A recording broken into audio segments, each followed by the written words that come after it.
అందరికీ నమస్కారములు మిత్రులారా. కరీంనగర్లో లోక్సభ ఎన్నికలు ప్రచారం జోరందుకున్నది. ఎటు చూసినా వినోద్ కుమార్ గారు చర్చ నడుస్తున్నది.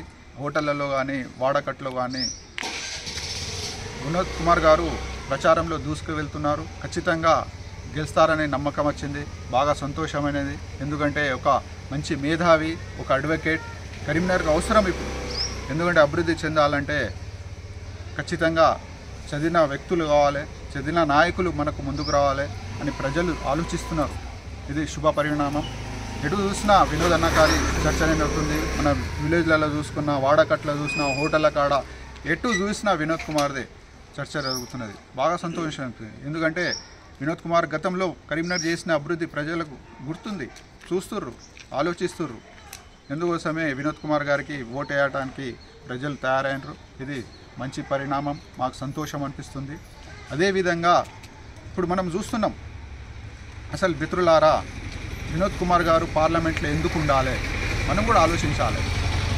బండి సంజయ్ గారు ఏం చేసారు? 5 years ఏం తీసుకురాలి.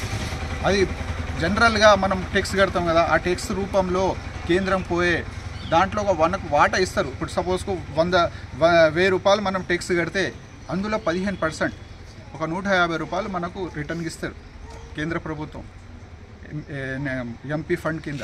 అది కామన్గా ప్రతి సంవత్సరం 5,000 కోట్లు వస్తాయి. అది తీసుకొచ్చి నేను తెచ్చినా అది కాకుండా వేరేదేమైనా 5 రూపాయలు కూడా తీసుకొస్తే బండి సంజయ్ గారికి మేము రిక్వెస్ట్ చేస్తున్నాం ప్రజల ముందు పెట్టాలని. ఎందుకంటే గెలిపించినాం కదా, 5 సంవత్సరాలు మీకు నమ్మకం పెట్టినాం కానీ మీరు ఫెయిల్ అయినారు. అందుకోసమే ప్రజలు అది గ్రహించి అదే గతంలో ఎంపీ సాబ్ మన వినోద్ కుమార్ గారు ఉన్నప్పుడు 1000 కోట్లు తీసుకొచ్చారు. అదే కాకుండా ఎన్నో అభివృద్ధి పనులు చేసిరు. 4 నేషనల్ హైవేస్ పట్టుకొచ్చారు. ఇది ప్రజల ముందట. ఇప్పుడు కరీంనగర్లో తీర్లగొట్టపల్లిగా ROB జంక్షన్ చేపించింది వినోద్ కుమార్ గారే, ఒక ఎడ్యుకేటెడ్ పర్సన్. మిత్రులారా, పార్లమెంట్లో ఇంగ్లీష్లో, హిందీలో మాట్లాడాలి.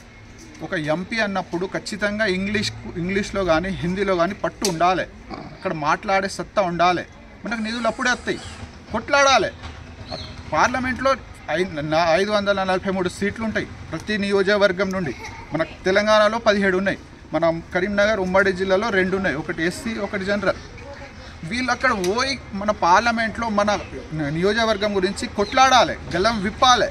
మనకి ఇంగ్లీష్ రాదు, తెలుగు రాదు, ఎట్లా మాట్లాడతారు? సబ్జెక్ట్ తెలియదు. అక్కడ మినిస్ట్రీల డిపార్ట్మెంట్లకు తిరగాలి. అభివృద్ధి వట్టి కాదు, ఫండ్స్ వట్టికి రావు, కష్టపడాలి. అక్కడ మనం ఇక్కడనే ఉండి హిందూ ముస్లిం ప్రొద్దనే చెప్తే పైసలు వస్తాయా, డబ్బులు వస్తాయా, కరీంనగర్ డెవలప్ అవుతుందా? అది ఆలోచించాలి మనం. ఇప్పుడు చూడండి, గతంలో ఎన్నో బీజేపీ నాయకులు చేసిన గమనిస్తే మేము మోదీ ప్రభుత్వం ఇచ్చిన వాళ్ళకు అందరూ అవినీతి పరులే ఎంపీలు. ఇప్పుడు వీళ్ళు బీజేపీ పోతేనే వాషింగ్ పౌడర్ నిర్మాలక మొత్తం క్లీన్ చీట్గా బయటకు వస్తారు. మొత్తం ఆరోపణలే.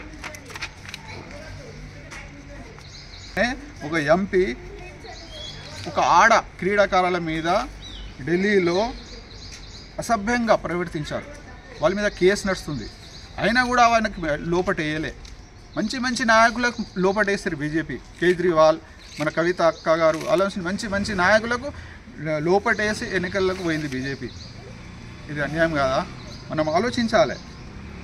ఇంకొక వ్యక్తి సోయం బాపురావు అనే ఎంపీ, ఒక ఎంపీకి ఫండ్ ఇస్తారు తన నియోజకవర్గానికి డెవలప్ చేయాలని. కానీ తానేం చేసిండు? తన ఇల్లు కట్టుకున్నాడు, తన కొడుకు పెండ్లికి ఖర్చు చేస్తున్నాడు. ఫుల్లా చెప్పిండు ఆయన. ఒక ఎంపీగా ఉండి, బీజేపీ ఎంపీగా ఉండి, నేను తెచ్చిన ఫండ్లు నేను ఇల్లు కట్టుకున్నా, నా కొడుకు పెండ్లికి పేపర్లు వచ్చిన కటింగ్. ఇది నేను చెప్తలేను, ఆరోపణ కాదు, వాస్తవం. ఇది పేపర్లు వచ్చినాయి, కటింగ్లు ఇవి ఇటువంటి ఉన్నాయి. అదే మన వినోదన్న గారు ట్రిపుల్ ఐటీ తీసుకుంటే ఒక హామీ ఇస్తున్నారు. ఇప్పుడు అవసరం ఉంది ట్రిపుల్ ఐటీ కరీంనగర్కి.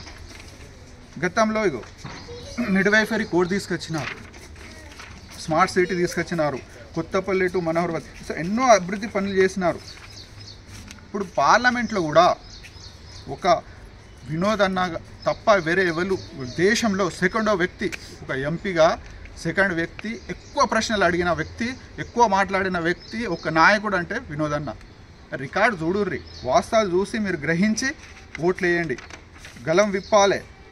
మనం పార్లమెంట్లో ఉన్నప్పుడు మనకు నిధులు తీసుకురావాలి, కొట్లాడితేనే మనకు నిధులు వస్తాయి. అందుకోసమే మీకు మరొక్కసారి మేము హృదయపూర్వక విజ్ఞప్తి చేస్తున్నాము. మీరు ఆలోచించి ఆగం కాకుండా మనకు అభివృద్ధి ఎవరు చేస్తారు, ఎవరి నాయకులు ఉంటే మనకు లాభం అవుతుంది. మతం పేరు మీద, కులం పేరు మీద ఓట్లు అడిగే వాళ్ళకు ఓట్లు వేద్దామా, లేకపోతే అభివృద్ధి చేసే వాళ్ళకు ఓట్లు వేద్దామా? ఆలోచించండి.